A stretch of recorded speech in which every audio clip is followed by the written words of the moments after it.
আমি আগামী প্রজন্মকে করি। প্রতিটি মেয়েকে শিক্ষিত করে তোলাই আমার লক্ষ্য, কারণ একটি মেয়ে শিক্ষিত হওয়া মানে একটি পরিবার শিক্ষিত হওয়া। খুব সুন্দর, হাততালি। আমি এই দেশের অন্নদাতা। জমিতে কাজ করি বা কারখানায়, আমার পরিশ্রম অর্থনীতিকে এগিয়ে নিয়ে যাচ্ছে। আমি আমার আর সম্মানের দাবি রাখি। হাততালি। আমি একজন খেলোয়াড়। আমি খেলার মাঠে দেশের নাম উজ্জ্বল করি। প্রতিকূলতা অনেক ছিল, কিন্তু সংবিধানে দেওয়া সমান সুযোগের অধিকারে আজ আমি বিজয়ী। খুব সুন্দর, জোরে হাততালি।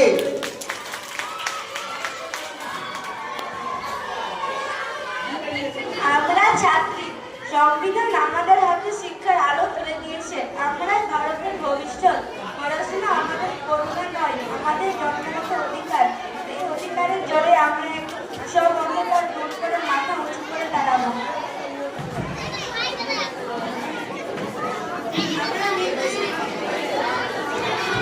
আমাদের নৃত্যের প্রতিটি মুদ্রা জীবনের ছন্দ আর মুক্তির কথা বলে। সংবিধানের সাংস্কৃতিক ও শিক্ষা বিষয় অধিকার আমাদের শিল্পকলা চর্চার পূর্ণ স্বাধীনতা দিয়েছে। আমাদের নাচ কোনো শৃঙ্খল নয়, বরং শৃঙ্খল ভাঙার উৎসব। হাততালি।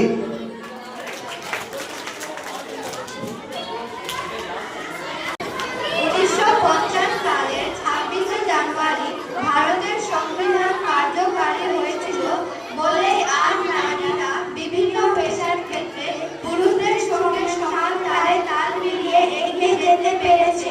আর নারীরা আর পিছিয়ে নেই।